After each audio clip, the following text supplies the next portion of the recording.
말씀 보겠습니다. 잠언 15장 13절 말씀입니다. 같이 읽겠습니다. 마음의 즐거움은 얼굴을 빛나게 하여도 마음의 근심은 심령을 상하게 하느니라. 아멘. 잠언 15장 13절 마음의 근심을 털어버리고 빛나는 얼굴로 살아가려면 이라는 제목으로 말씀 보도록 하겠습니다. 신자는 날마다 주님의 은혜에 감사하고 기뻐하는 삶을 살아가는 자입니다. 인생의 어려움을 겪지 않는 것은 아니지만 그럼에도 불구하고 감사와 찬양이 넘쳐나는 삶을 산다는 말이죠. 그래서 그 얼굴은 늘 빛나게 마련입니다. 어떻게 이런 삶을 살 수 있을까요? 오늘 본문을 통해서 이에 대해 함께 살펴보도록 하겠습니다. 오늘 잠언 기자는 마음의 즐거움은 얼굴을 빛나게 하여도 마음의 근심은 심령을 상하게 한다고 말합니다. 이것을 타번역본에서는 마음이 즐거우면 얼굴이 환하지만 마음의 근심은 영혼을 상하게 한다라고 번역하고 있습니다. 본문은 마음의 즐거움과 마음의 근심을 대조하고 있는데 전자는 얼굴을 빛나게 하지만 후자는 심령을 상하게 한다고 말합니다. 이것은 마음의 상태에 따라서 우리의 삶과 영혼이 어떠한 영향을 받는지에 대해서 잘 설명하고 있는 교훈입니다. 그런데 이런 교훈을 보다 보면 이런 생각이 듭니다.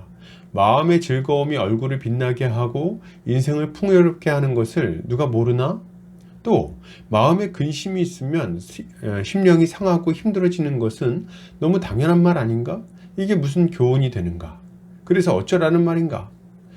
이런 궁금증에 대한 대답은 이렇습니다. 우리는 육신의 건강에는 신경을 많이 쓰지만 마음의 건강과 영혼의 강건함에는 신경을 쓰지 않는 경우가 많은데 그래서는 안 된다는 거예요. 왜요? 우리가 복된 삶을 살아가는 데는 육신의 건강만큼이나 어찌 보면 육신의 건강보다 더 많이 영향을 끼치기 때문에 그렇습니다. 만약 육신은 강건하지만 우리의 마음이 건강하지 못하다면 어떻게 될까요?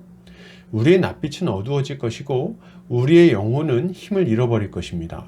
건강한 몸은 있을지 모르지만 무엇을 해야 할지를 알지 못하고 어디로 가야 할지를 알지 못하며 인생의 의미를 찾지 못하게 될 거라는 거예요.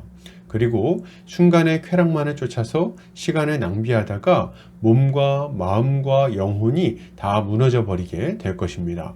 생각해 보십시오. 몸이 건강하지만 우울증에 빠져서 극단적인 선택을 하는 사람들이 있습니다.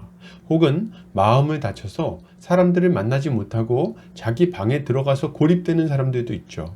혹은 건강한 몸이 있지만 그 건강을 유익한 곳을 위해 사용하지 못하고 폭력적으로 범죄에 사용하는 경우도 많이 있습니다. 이 모든 일들은 왜 일어나는 것입니까? 그의 마음과 영혼이 건강하지 못하기 때문에 그렇습니다. 그러므로 우리는 몸의 건강을 위해 힘쓰는 만큼 혹은 그것보다 훨씬 더 많이 마음의 건강과 영혼의 건강을 위해서 힘써야 하는 것입니다. 그런데 문제는 우리 인생에는 늘 많은 문제가 찾아온다는 것입니다. 우리는 바쁜 사회 속에서 많은 일을 하고 많은 스트레스를 받으며 살아가고 있습니다. 여러 사람들을 만나야 하고 어려운 일들을 계속해서 해결해야 돼요. 때로는 무의미해 보이는 일들을 반복적으로 긴 시간 해야 할 수도 있습니다. 이게 다가 아닙니다. 살다 보면 본인이나 가족들이 병에 걸리기도 하고 사고가 나기도 하고 사람들과의 관계 속에서 상처받기도 하는 거예요. 그러다 보니 즐거운 마음을 가지고 살려고 굳게 마음먹는다 해도 그것이 잘 되지 않는다는 말입니다. 그렇다면 우리가 이런 어려운 상황 속에서 즐거운 마음을 유지하며 근심 걱정을 털어버리기 위해서는 어떻게 해야 될까요? 우리는 그 유일한 방법을 예수 그리스도에게서 찾을 수 있습니다. 주님은 우리를 보시며 수고하고 무거운 짐진 자들이라고 부르십니다. 이것보다 우리의 인생을 정확하게 묘사하는 문구가 있을까요? 우리는 죄의 짐을 지고 살아갑니다. 고통의 짐을 지고 살아가요. 그리고 인생의 짐을 지고 살아갑니다. 우리는 늘 이런 무거운 짐들에 짓눌려서 힘들게 하루하루 살아가고 있는 거예요. 그런데 주님은 이런 우리에게 이렇게 요청하십니다.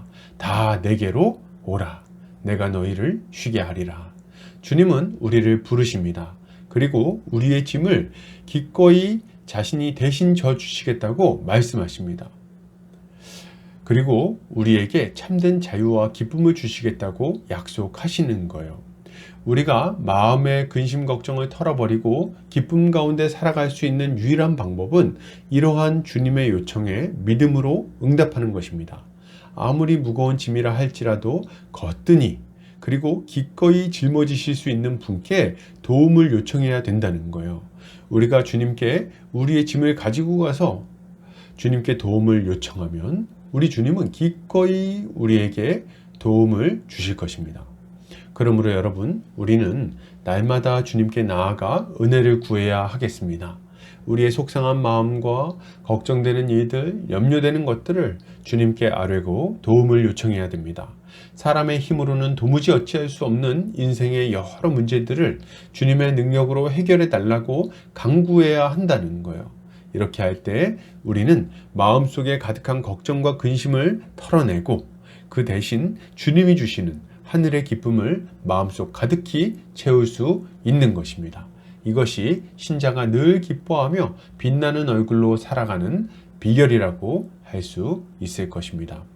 결론을 드립니다. 여러분, 근심과 걱정을 우리 주님께 아뢰읍시다. 그리고 날마다 주님의 은혜를 구합시다. 주님은 우리의 근심을 가져가시고 샘솟는 기쁨을 우리의 마음 가운데 부어주실 거예요. 오늘도 주님의 지혜로 승리하는 성도님들 되시기를 주의 이름으로 축복합니다.